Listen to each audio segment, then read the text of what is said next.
नमस्कार मित्रों, जैसा कि आप सभी जानते हैं, हम एमपीपीएससी के कुछ बिंदुओं पर भी बात कर रहे हैं। एमपीपीएससी जो पाठ्यक्रम है असिस्टेंट प्रोफेसर का, उसके पाठ्यक्रम के बिंदुवार जानकारी भी हम जुटाने का प्रयास कर रहे हैं, आपके सामने रखने का प्रयास कर रहे हैं। इसके अंतर्गत चंद्रगुप्त नाटक जो है, चंद्रगुप्त नाटक, उसके बारे में आज हम बात करेंगे। चंद्रगुप्त नाटक जो लिखा गया है, जयशंकर प्रसाद द्वारा लिखा गया है। जयशंकर प्रसाद ने 1931 में इसे लिखा है और प्रसिद्ध नाटककार हैं, आप सभी जानते हैं जयशंकर प्रसाद। उनके द्वारा जो नाटक लिखे गए हैं वो पौराणिक इतिहास, पौराणिकता पर आधारित अधिक हैं। आपको याद रखना पड़ेगा क्योंकि यह पूछा जाता है उनके नाटक अधिकतम किस विषय वस्तु पर आधारित हैं, तो ये पौराणिकता पर आधारित हैं। इतिहास का भी उसमें पुट रहता है। और आज हम बात करेंगे चंद्रगुप्त नाटक के गीत योजना के बारे में। इसमें जो 13 गीत हैं उसमें किस किस ने ये गीत गाए हैं और कहाँ कहाँ किसके कहने पर गाए हैं, और इनका विस्तृत बातचीत करेंगे इनके बारे में। इसके पहले हम जयशंकर प्रसाद जी के बारे में जानकारी ले लेते हैं, फिर हम चंद्रगुप्त नाटक के बारे में भी हम विस्तृत जानकारी लेंगे और फिर इसके गीत योजना पर बातचीत करेंगे। जयशंकर प्रसाद का जन्म 30 जनवरी 1889 में हुआ था। याद रखिएगा, राइटिंग पर मत जाइएगा, आप जो मैं बोल रहा हूँ वो सुन लीजिएगा। और निधन 15 नवंबर 1937 में हुआ था। इनका सबसे महत्वपूर्ण काव्य जो है आप सभी जानते हैं, कामायनी महाकाव्य है। और हिंदी कवि, नाटककार, कहानीकार, उपन्यासकार, निबंध लेखक थे और छायावाद जो युग है इसके प्रणेता भी माने जाते हैं। छायावाद युग, इसमें छायावाद के 4 स्तंभ आपको भी याद होगा। छायावाद के 4 स्तंभ के बारे में आपको याद होगा: प्रसाद, पंत, निराला, महादेवी, वर्मा। ये याद रखिएगा आप। और छायावाद की स्थापना में इनका महत्वपूर्ण योगदान है। इन्हें छायावाद का ब्रह्मा भी कहा जाता है, ये भी याद रखिएगा।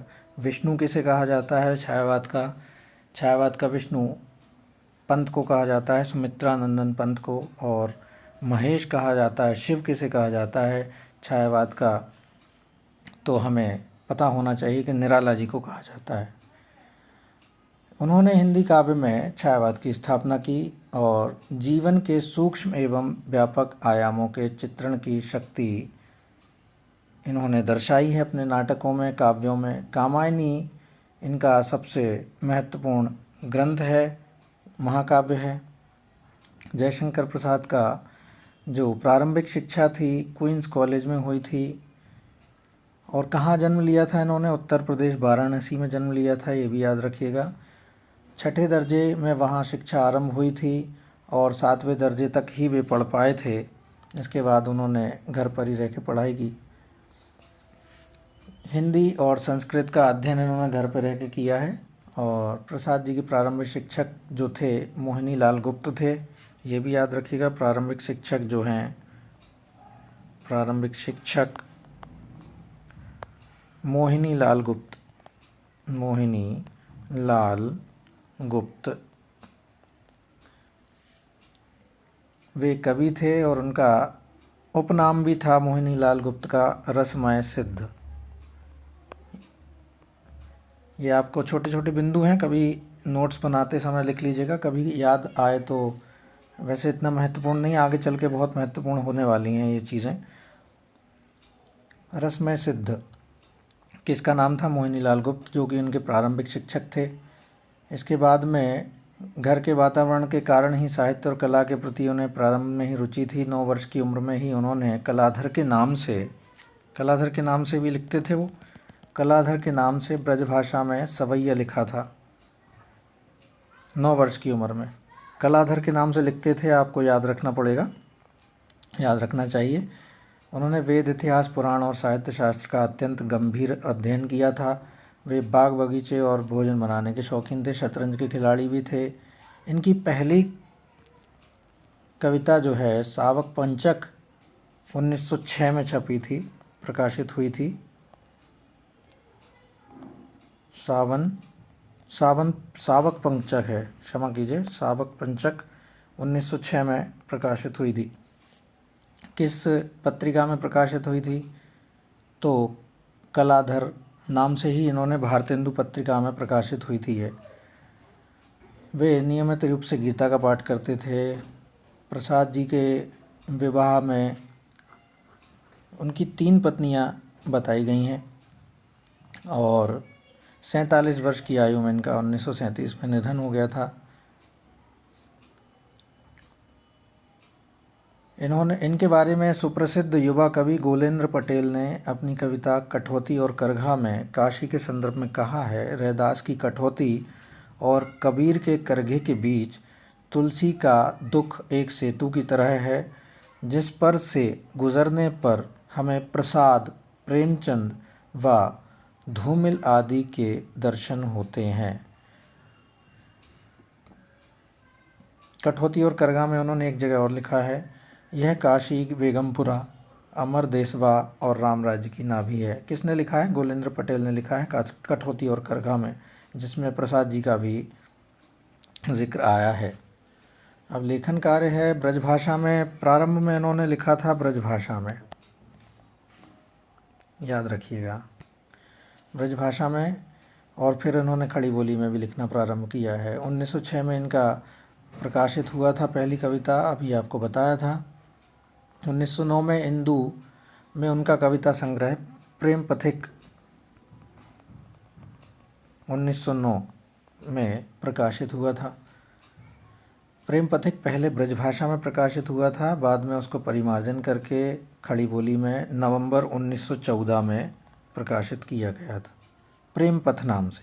उसका अवशिष्ट अंश दिसंबर 1914 में चमेली शीर्षक से प्रकाशित हुआ था। बाद में प्रेम पथिक नाम से यह कविता प्रसिद्ध हुई। करुणालय का प्रकाशन 1913 में हुआ था, इंदु में हुआ था। फिर उसके बाद में 1914 में महाराणा का महत्व हुआ। यह नाटक हैं, क्षमा कीजिए, कविता है, और महाराणा प्रताप के ऊपर यह केंद्रित कविता है। प्रारंभिक रचनाओं का संग्रह चित्राधार था।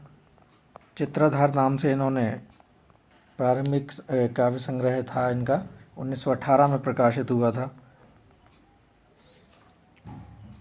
पहला काव्य ग्रंथ जो है, जो सही मायने में माना जाता है, कानन कुसुम है।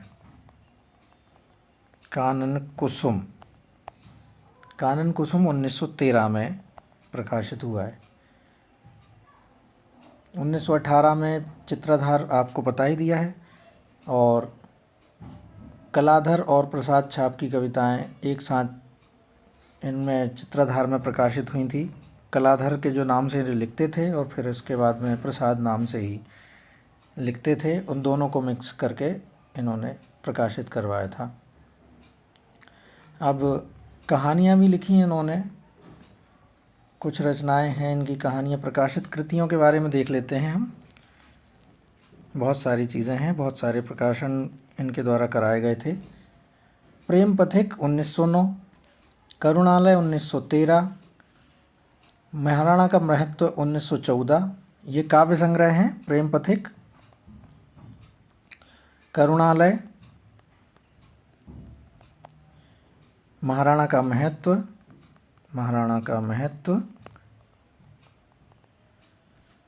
चित्राधार, कानन कुसुम, झरना, आंसू, लहर और कामायनी।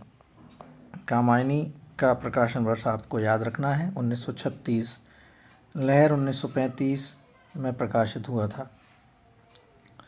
इसके बाद में कहानी संग्रह भी था इनके, कहानी संग्रह भी आपको पढ़ लेना चाहिए। कहानी संग्रह में है छाया 1912, प्रतिध्वनि, छाया प्रतिध्वनि 1926, आकाशदीप, आकाशदीप 1929, आंधी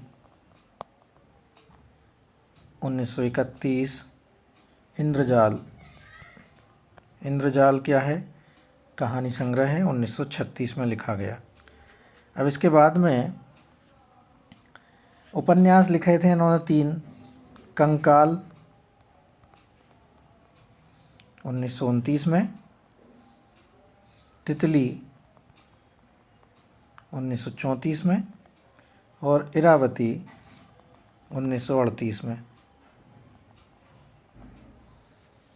अब नाटक एकांकी एवं निबंध इन्होंने किस प्रकार से लिखे हैं, तो उर्वशी लिखा है, चंपू काव्य है 1909 में, सज्जन 1910 में, कल्याणी परिणय 1912 में नागरी प्रचारणी पत्रिका में प्रकाशित हुआ था। 1931 में कुछ संशोधनों के बाद चंद्रगुप्त नाटक में समायोजित हो गया है कल्याणी परिणय।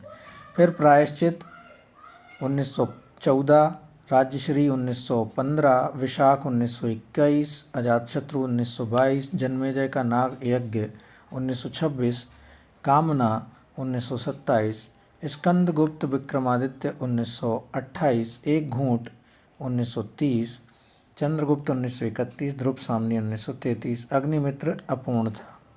अग्निमित्र जो इनका संग्रह है वो अपूर्ण है।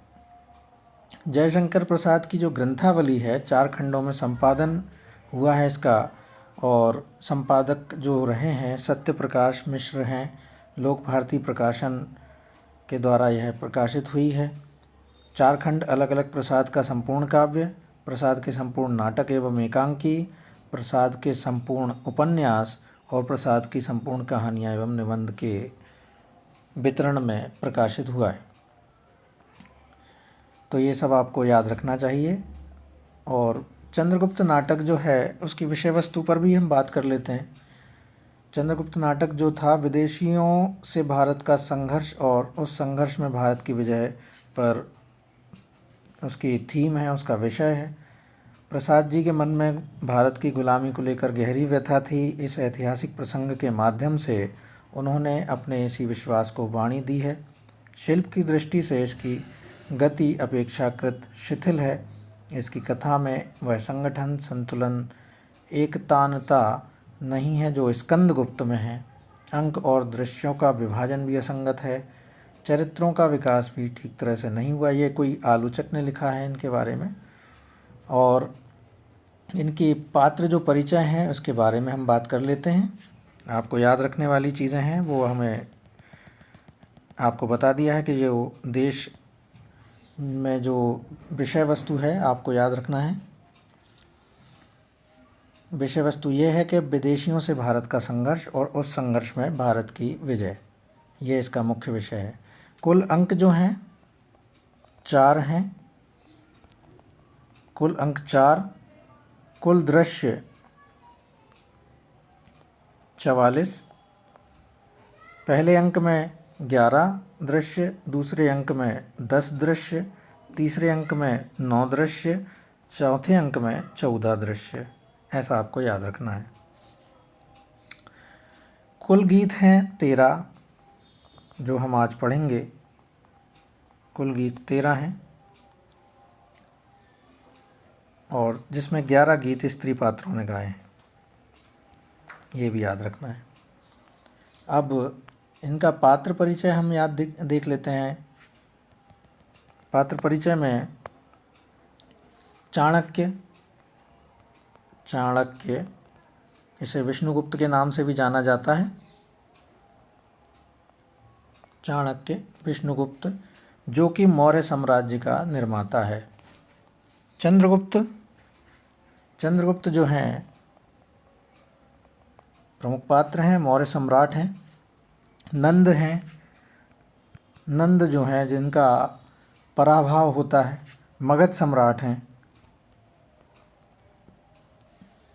वररुचि, इनको कात्यायन भी बोला जाता है। पूछ सकते हैं कि वररुचि का एक और नाम क्या था? कात्यायन। मगध का क्षमा कीजिए, मगध का अमात्य है। शकटार मगध का मंत्री है। आम्भीक तक्षशिला का राजकुमार है। सिंहरण मालव गणमुख्य का कुमार है। पर्वतेश्वर पोरस का राजा है। सिकंदर ग्रीक विजेता है। फिलिप्स सिकंदर का क्षत्रप है। मौर्य सेनापति कौन है? मौर्य सेनापति कौन रहता है आपको याद रखना पड़ेगा, याद रखना चाहिए। कौन है मौर्य सेनापति? तो चंद्रगुप्त का पिता है। मौर्य सेनापति चंद्रगुप्त का पिता है। एनिसाक्रिटीज सिकंदर का सहचर है।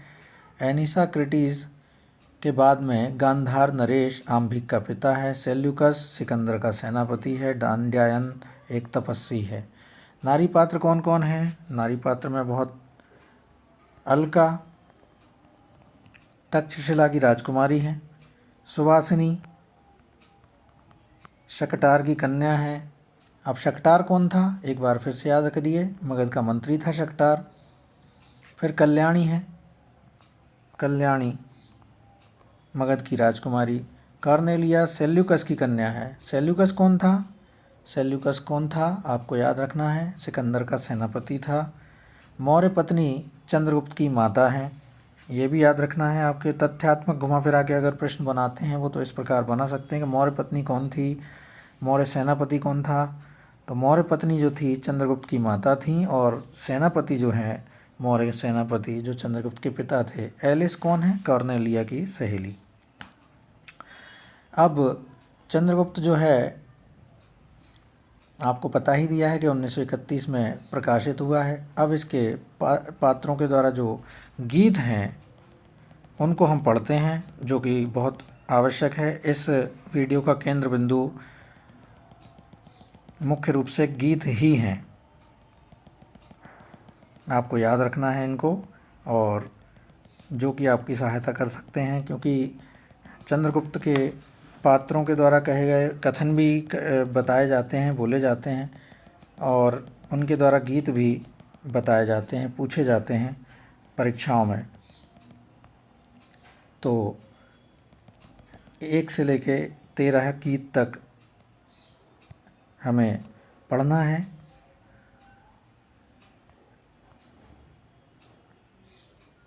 आइए प्रारंभ करते हैं।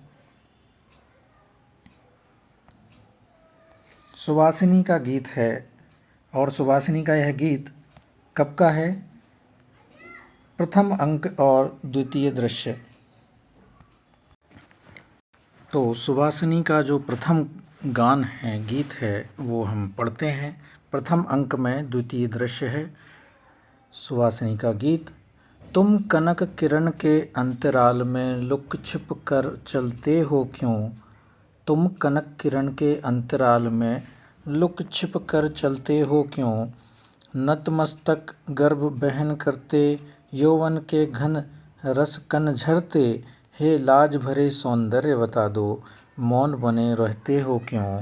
तुम कनक किरण के अंतराल में लुक छिप कर चलते हो क्यों? अधरों के मधुर कगारों में, कलकल ध्वनि की गुंजारों में, मधुसरिता सी यह हंसी तरल, अपनी पीते रहते हो क्यों?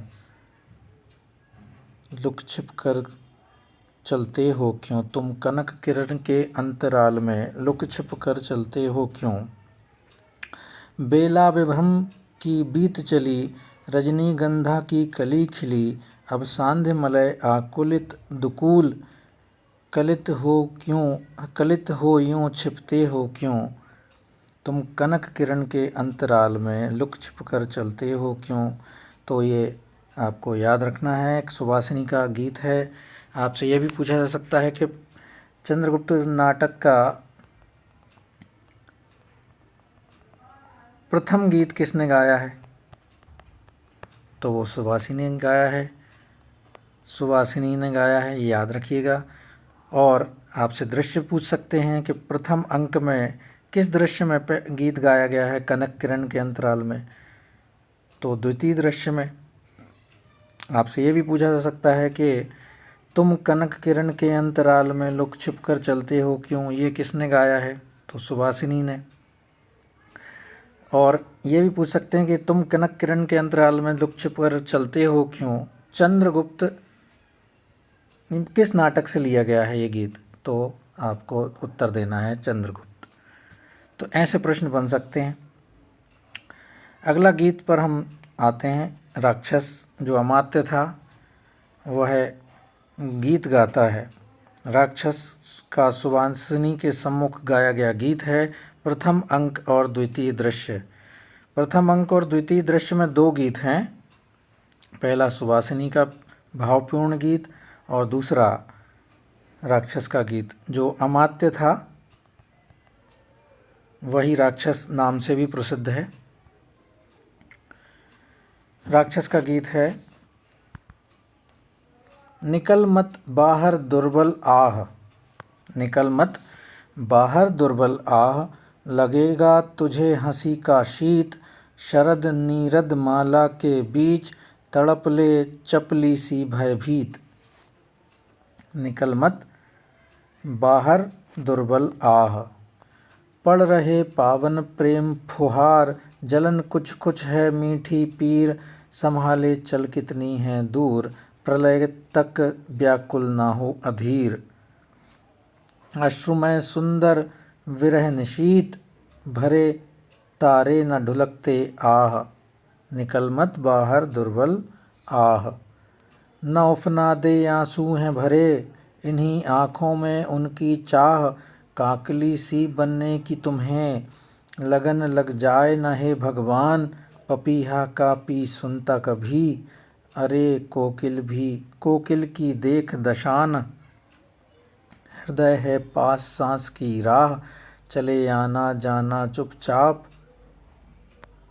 हृदय है पास सांस की आह, निकल मत बाहर दुर्बल आह, चले आना जाना चुपचाप, अरे छायावन छू मत उसे, भरा है तुझ में भीषण ताप, हिलाकर धड़कन से अविनीत, जगा मत सोया है सुकुमार, देखता है स्मृतियों का स्वप्न, हृदय पर मत कर अत्याचार, निकल मत बाहर दुर्बल आह। ये गीत किसने गाया है?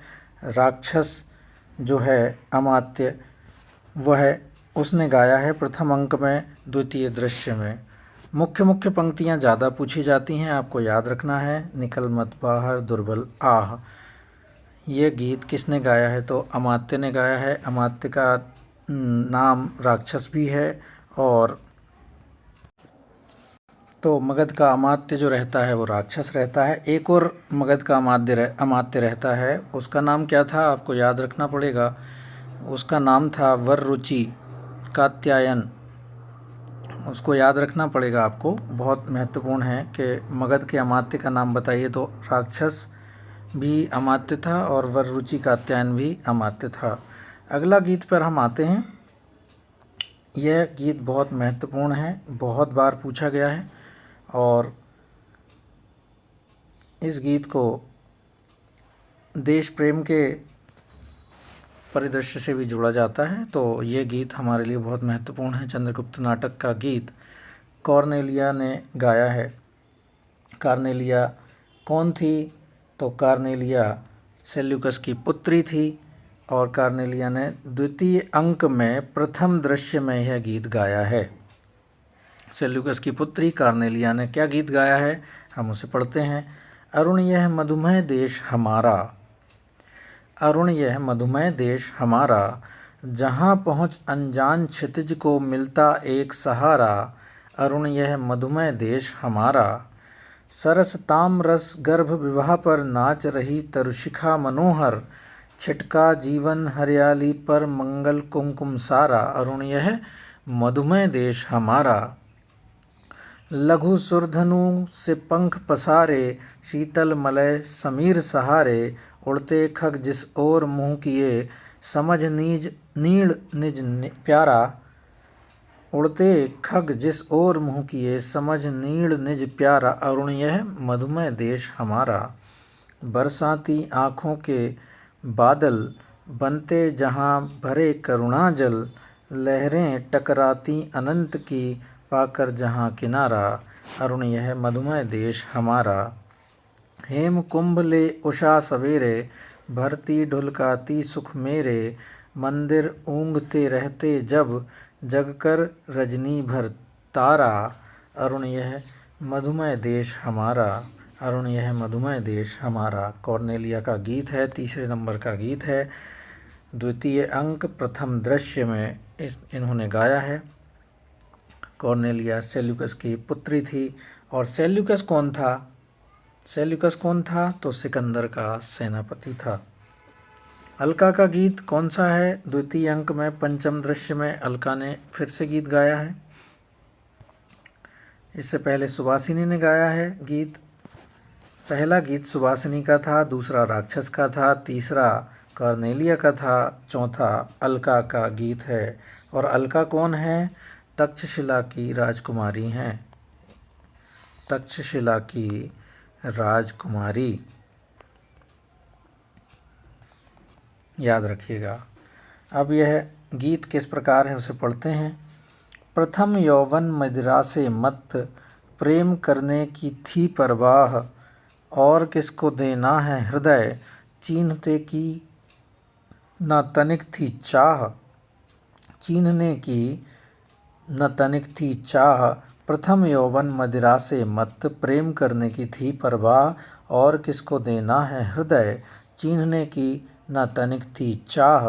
बेच डाला था हृदय अमोल, आज वह मांग रहा था दाम, वेदना मिली तुला पर तोल, उसे लोभी ने ली बेकाम। उड़ रही है हृत पथ में धूल, आ रहे हो तुम बेपरवाह, करूं क्या द्रग जल से छिड़काव, बनाऊं मैं यह विचलन राह। संभलते धीरे धीरे चलो, इसी मिस तुमको लगे विलंब, सफल हो जीवन की सब साध, मिले आशा को कुछ अवलंब। विश्व की सुषमाओं का स्रोत बह चलेगा आँखों की राह, और दुर्लभ होगी पहचान, रूप रत्नाकर भरा अथाह। प्रथम यौवन मदिरा से मत, प्रेम करने की थी परवाह, और किसको देना है हृदय, चीन्हने की न तनिक थी चाह। तक्षशिला की राजकुमारी अलका, इन्होंने यह गीत गाया है, चौथे नंबर का गीत है, द्वितीय अंक और पंचम दृश्य। द्वितीय अंक का प्रथम दृश्य में कॉर्नेलिया ने गीत गाया था, फिर पंचम दृश्य में अलका ने गीत गाया है। अलका का पुनः एक और गीत है, द्वितीय अंक के सप्तम दृश्य में। अलका तक्षशिला की राजकुमारी हैं, उन्होंने यह गीत गाया है। बिखरी किरण अलक व्याकुल हो, बिरस बदन पर चिंता लेख, बिखरी किरण अलक व्याकुल हो, बिरस बदन पर चिंता लेख, छाया पथ में राह देखती, गिनती प्रणय अवधि की रेख। प्रियतम के आगमन पंथ में उड़ न रही है कोमल धूल, कादम्बिनी उठी यह ढकने, बाली दूर जलधि के कूल। समय विहग के कृष्ण पक्ष में, रजत चित्र सी अंकित कौन, तुम हो सुंदरी तरल तारिके, बोलो कुछ बैठो मत मौन। मंदाकिनी समीप भरी फिर, प्यासी आँखें क्यों नादान, रूप निशा की उषा में फिर, कौन सुनेगा तेरा गान। बिखरी किरण अलक व्याकुल हो, विरस बदन पर चिंता लेख, छाया पथ में राह देखती, गिनती प्रणय अवधि की रेख। सप्तम दृश्य, द्वितीय अंक का सप्तम दृश्य, अलका ने दोबारा गीत गाया है। अलका ने दो गीत गा दिए हैं अभी तक, याद रखिएगा। एक गीत सुवासिनी ने गाया है, एक राक्षस का गीत है, और एक कॉर्नेलिया का गीत है। अलका के दो गीत हो गए। अब फिर से पुनः सुवासिनी का दूसरे नंबर का गीत, और गीत जो चंद्रगुप्त नाटक में है वो छठवें नंबर का गीत है। तृतीय अंक के पंचम दृश्य में सुवासिनी ने क्या गीत गाया है? सुवासिनी कौन थी? सुवासिनी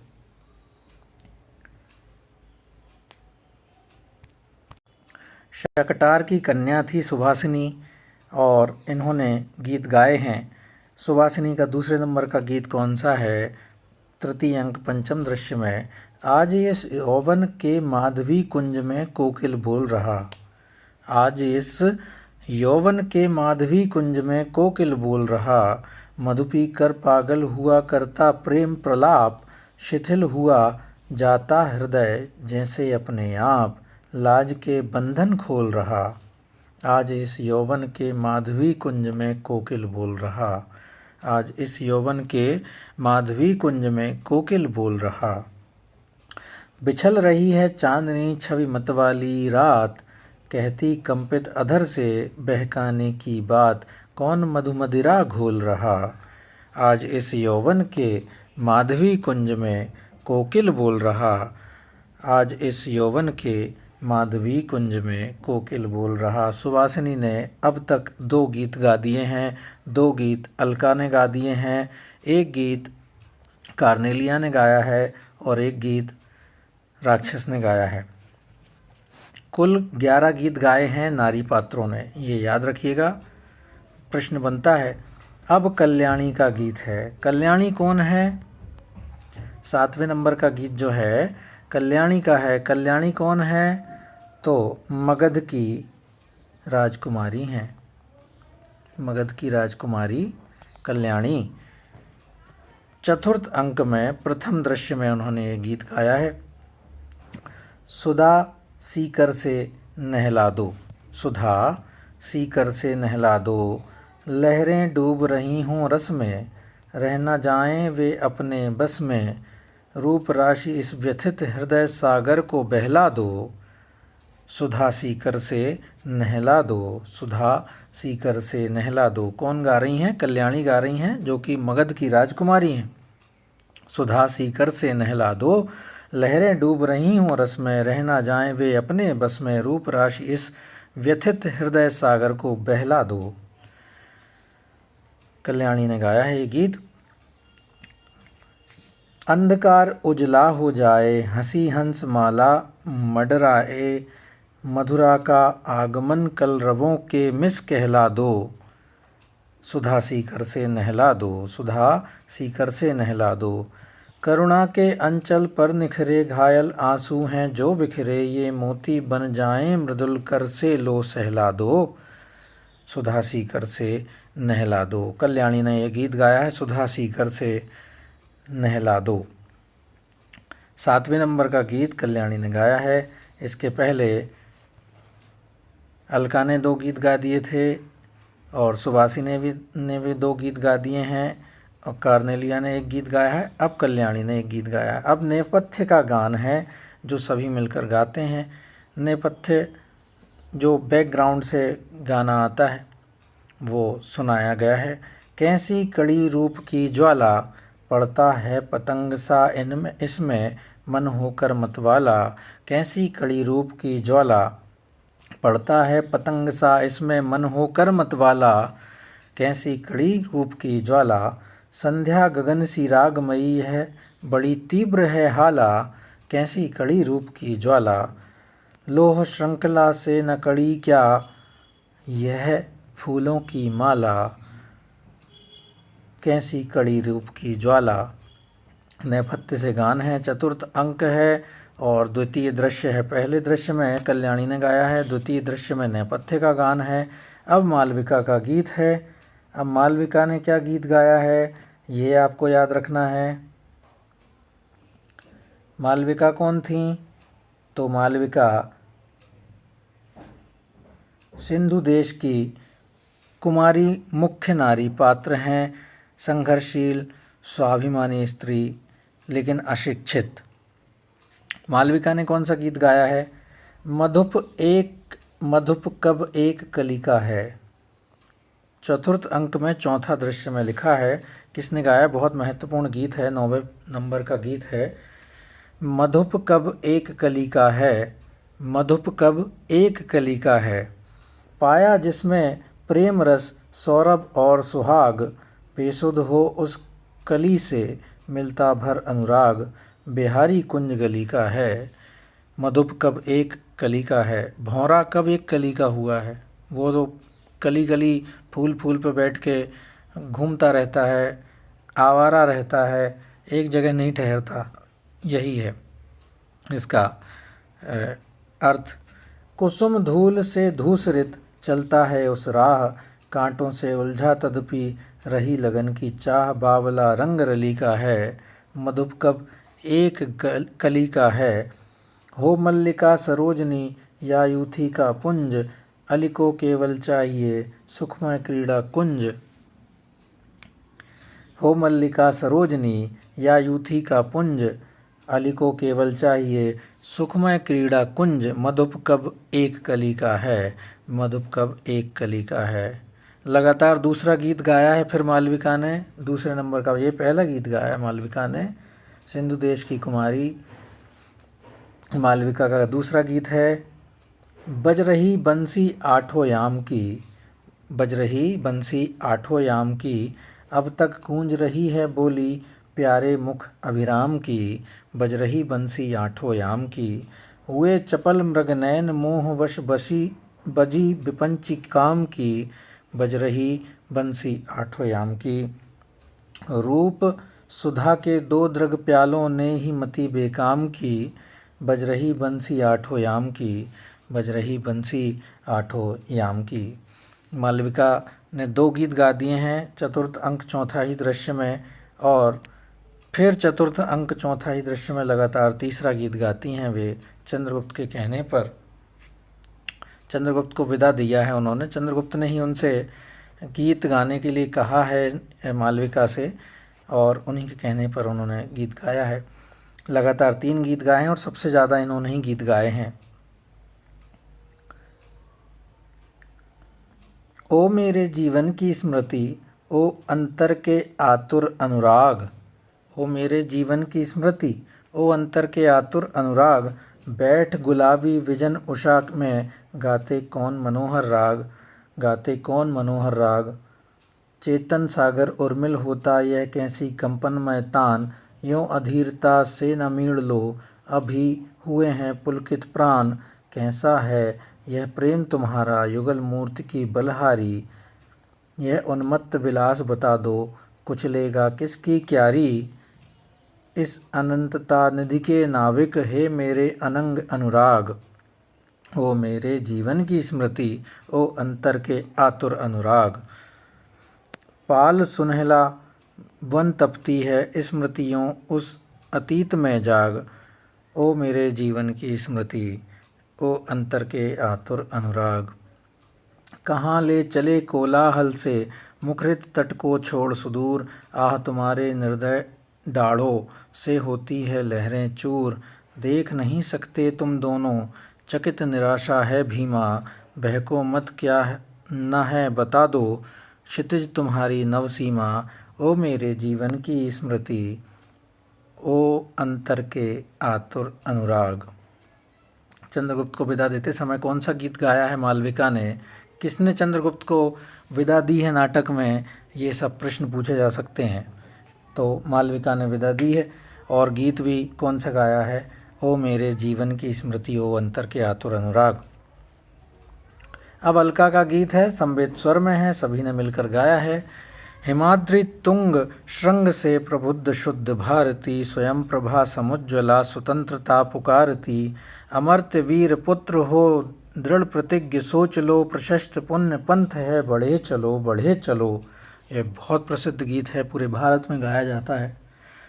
हिमाद्रि तुंग श्रृंग से प्रबुद्ध शुद्ध भारती, स्वयं प्रभा समुज्ज्वला स्वतंत्रता पुकारती। अमर्त्य वीर पुत्र हो दृढ़ प्रतिज्ञ सोच लो, प्रशस्त पुण्य पंथ है बढ़े चलो बढ़े चलो। असंख्य कीर्ति रश्मियाँ विकीर्ण दिव्य दाहसी, सपूत मातृभूमि के रुकून शूर साहसी। अराति सैन सिंधु में सुबाड़ बाग नीस जलो, प्रवीर हो जयी बनो बढ़े चलो बढ़े चलो। इसे फिर से पढ़ते हैं। हिमाद्रि तुंग श्रृंग से प्रबुद्ध शुद्ध भारती, स्वयं प्रभा समुज्ज्वला स्वतंत्रता पुकारती। अमर्त्य वीर पुत्र हो दृढ़ प्रतिज्ञ सोच लो, प्रशस्त पुण्य पंथ है बढ़े चलो बढ़े चलो। असंख्य कीर्ति रश्मियाँ विकीर्ण दिव्य दाहसी, सपूत मातृभूमि के रुको न शूर साहसी। अराति सैन सिंधु में सुबाड़ बाग निसे जलो, प्रवीर हो जयी बनो बढ़े चलो बढ़े चलो।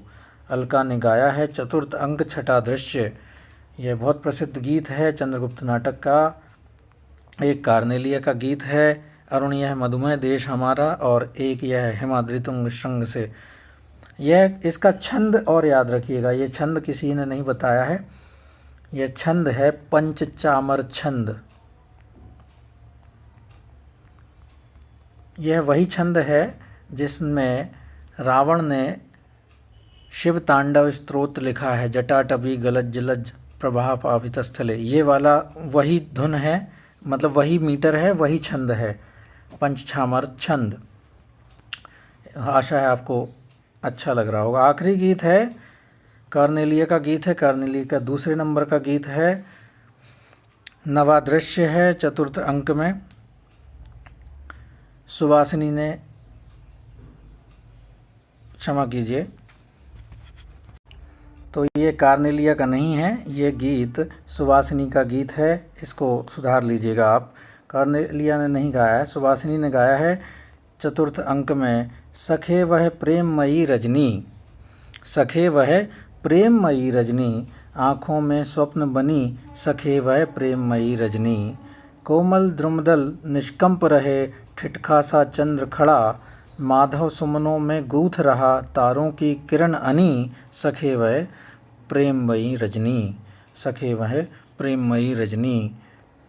नयनों में मदिर विलास लिए, उज्ज्वल आलोक खिला, हस्ती सी सुरभि सुधार रही, अलकों की मृदुल अनी, सखे वह प्रेममयी रजनी। मधु मंदिर सा यह विश्व बना, मीठी झनकार उठी, केवल तुमको थी देख रही, स्मृतियों की भीड़ घनी, सखे वह प्रेममयी रजनी। सुवासिनी ने गीत गाया है।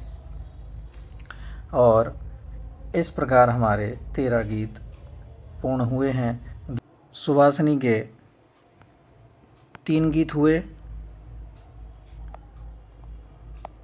सुवासिनी के 3 गीत होने के बाद में अलका के 3 गीत हुए हैं। बाकी पात्रों ने, कार्नेलिया ने 1 गीत गाया है, राक्षस ने 1 गीत गाया है, अलका ने 2 गीत गाए हैं, कल्याणी ने 1 गीत गाया है। इस प्रकार कुल 13 गीत हो चुके हैं। आशा है आपको सहायता मिलेगी और ऐसे ही आप पढ़ते रहें। शुभकामनाएं। आज्ञा दीजिए। धन्यवाद।